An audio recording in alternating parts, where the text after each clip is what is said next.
누가복음 19장 11절부터 21절까지는 문화의 비유는 달란트 비유입니다. 마태복음 25장과는 비슷하지만 내용적으로는 차이가 있습니다. 첫째로는 달란트 비유는 주인이 잠시 집을 비우고 떠나고 있는데, 문화의 비유는 귀족 출신의 어떤 사람이 왕위를 받아오려고 집을 떠난 것이고요. 두 번째로는 달란트는 재능에 따라 차이가 있게 나누어 주지만 문화는 모두 똑같이 나누어 주었습니다. 세 번째로는 두 비유에서 나누어 준 액수의 합계가 많이 차이 납니다.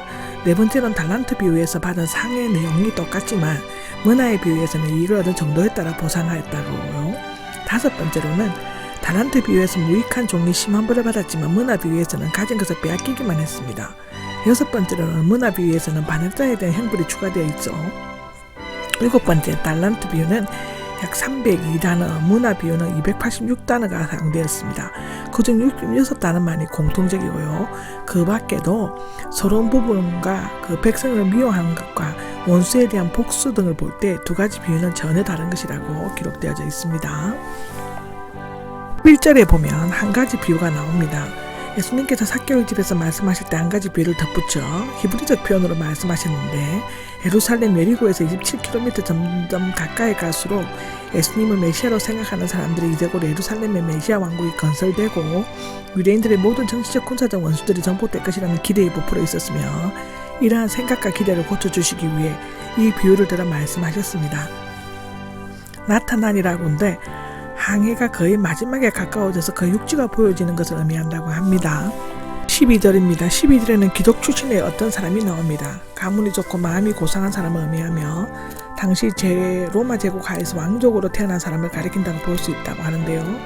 여기에서는 예수님께서 십자가 고난을 받으신 후 죽으셨다가 부활 승천하신 후 만왕의 왕으로 다시 오실 것을 나타낸다고 합니다. 왕위를 받아오려는데 이것은 예수님의 말씀을 듣고 있는 자들이 이미 잘 알고 있던 역사적 사건을 언급하고 있다는 것이 분명합니다. 13절에 보면은 자기 종 10사람을 10문화인데, 문화는 신약 성경에서 이곳에만 나옵니다. 헬라와 로마의 합해인데요. 한 문화는 약 20데날리온, 원데날리온은 하루 품삯이었다고 합니다. 약 12에서 20달러 정도, 16에서 20달러 정도이고, 마태의 달란트는 약 6,000데날리온과 비교가 안 될 정도로 적은 액수입니다. 달란트는 재능에 따라 각기 다르게 나누어졌지만 문화는 각기 공평하게 1문화씩 주어졌고, 아마도 여기에서는 작은 액수, 작은 일에 얼마나 충성하는 가를 시험하기 위한 것으로 보여진다고 마태복음 25장 21절 23절에는 나옵니다. 착하고 충성된 종으로 보여주죠. 내가 올 때까지가 나오는데, 내가 오는 동안, 오는 것은 확실하지만 오는 시간을 알려주지 않았습니다. 예수님이 재림하시는 것도 마찬가지죠. 장사를 해보라가 나오는데, 신약성경 안에서 여기에만 나오고 있는 이익을 남기는 상업행위를 말하고 있는데, 특히 은행가처럼 돈을 굴리는 광범위하게 사업을 하는 것을 나타냅니다. 그 귀족은 종들을 전적으로 신임하였으며 간섭하거나 감시하지도 않고 가장 좋다고 생각하는 대로 사용하도록 맡겼습니다. 그러나 그가 돈을 맡긴 것은 물론 자신의 재산을 내리기 위한 목적도 있었지만 장차 나라에서 책임 맡을 자리에 적합한지 그들의 충성심과 능력을 시험하려는 의도도 있었다고 합니다.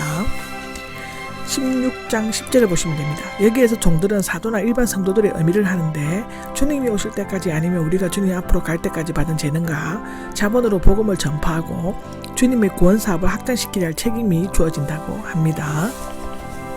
14절을 보면 대표 사들을 뒤따라 보내어가 나오는데, 헤롯 대왕은 죽으면서 BC 4년이죠. 왕국을 자기 아들 아켈라오에게 물려주었다고 합니다. 그런데 이전에 작성된 유언장에는 안디바를 후계자로 지명했기 때문에 아켈라오는 로마에 가서 자신의 지위에 대한 인준을 받을 필요가 있었다고 합니다. 그러나 그분을 미워한 유대인들은 50인의 대표 사들을 보내어 그의 잔인성을 들어 왕됨을 적극적으로 반대하였습니다.